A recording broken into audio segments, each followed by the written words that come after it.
ಇವತ್ತಿನ ಈ ವಿಡಿಯೋನಲ್ಲಿ ಒಂದು ಸಾಂಪ್ರದಾಯಿಕ ರೆಸಿಪಿ ವಡಪ್ಪೆ ಹೇಗೆ ಮಾಡೋದು ಅಂತ ನೋಡೋಣ.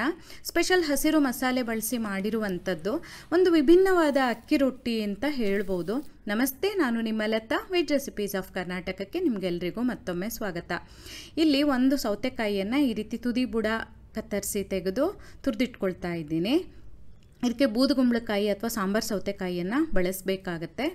ನಾನು ಅದೆರಡು ಸಿಗದೆ ಇರೋದ್ರಿಂದ ಇದನ್ನು ಹಾಕಿದ್ದೀನಿ. ಆಮೇಲೆ ಒಂದು ಮಿಕ್ಸಿ ಜಾರಲ್ಲಿ ಒಂದು ದೊಡ್ಡ ಗಾತ್ರದ ಈರುಳ್ಳಿ, ಖಾರಕ್ಕೆ ತಕ್ಕ ಹಾಗೆ ಹಸಿಮೆಣಸಿನಕಾಯಿ, ಸ್ವಲ್ಪ ಶುಂಠಿ, ಸ್ವಲ್ಪ ಕರಿಬೇವು, ಒಂದು ಚಮಚದಷ್ಟು ಜೀರಿಗೆ, ಸ್ವಲ್ಪ ಕೊತ್ತಂಬರಿ ಸೊಪ್ಪನ್ನು ಹಾಕಿ ಈ ರೀತಿ ತರಿತರಿಯಾಗಿ ರುಬ್ಕೊಳ್ಬೇಕು.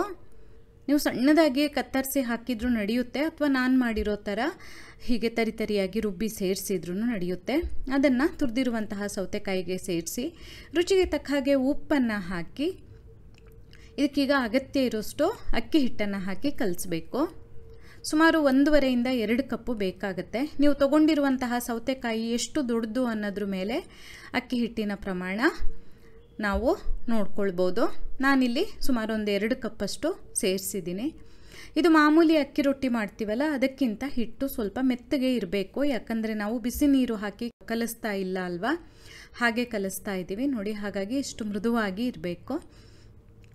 ಆನಂತರ ಇದನ್ನು ಬಾಳೆ ಎಲೆಯಲ್ಲಿ ಅಥವಾ ಈ ಹೋಳಿಗೆ ಹಾಳೆ ಅಥವಾ ರೊಟ್ಟಿ ಶೀಟ್ ಅಂತ ಸಿಗುತ್ತಲ್ಲ, ಅದರಲ್ಲಿ ನಾವು ತಟ್ಟಬೇಕಾಗತ್ತೆ. ಹಾಗೆ ಬೇರೆ ಪ್ಲಾಸ್ಟಿಕ್ ಇದರಲ್ಲಿ ಎಲ್ಲ ತಟ್ಟಿ ಹಾಕೋದಕ್ಕೆ ಬರಲ್ಲ, ಯಾಕಂದರೆ ಹಿಟ್ಟು ತುಂಬ ತೆಳ್ಳಗಿರುತ್ತೆ ಇದರದ್ದು. ನಾನು ಬಾಳೆ ಎಲೆಗೆ ಎಣ್ಣೆನ ಹಚ್ಕೊಂಡು ಈ ರೀತಿ ತೆಳುವಾದ ರೊಟ್ಟಿನ ತಟ್ಟಿ ತೂತುಗಳನ್ನು ಮಾಡಿ ಕಾದಿರುವಂತಹ ಹಂಚಿನ ಮೇಲೆ ಹಾಕ್ಕೊಳ್ತಾ ಇದ್ದೀನಿ.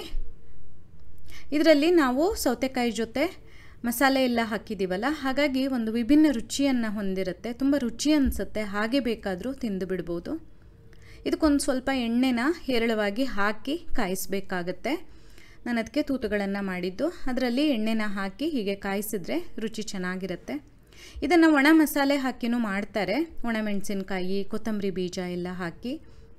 ನಾನು ಇದನ್ನು ಹಸಿರು ಮಸಾಲೆಯಲ್ಲಿ ತೋರಿಸ್ತಾ ಇದ್ದೀನಿ ಅಷ್ಟೇ.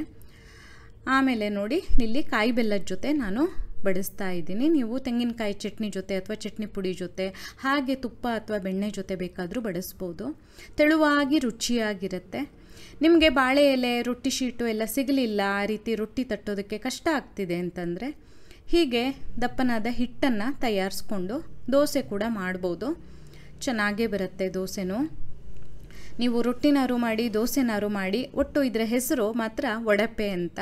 ಟ್ರೈ ಮಾಡಿ ನೋಡಿ. ನಿಮಗೆ ಈ ವಿಡಿಯೋ ಇಷ್ಟ ಆದಲ್ಲಿ ಲೈಕ್ ಮಾಡಿ, ಶೇರ್ ಮಾಡಿ, ಕಮೆಂಟ್ ಮಾಡಿ. ಹಾಗೆ ನಮ್ಮ ಚಾನಲಿಗೆ ಸಬ್ಸ್ಕ್ರೈಬ್ ಮಾಡೋದನ್ನು ಮರಿಬೇಡಿ. ಧನ್ಯವಾದಗಳು.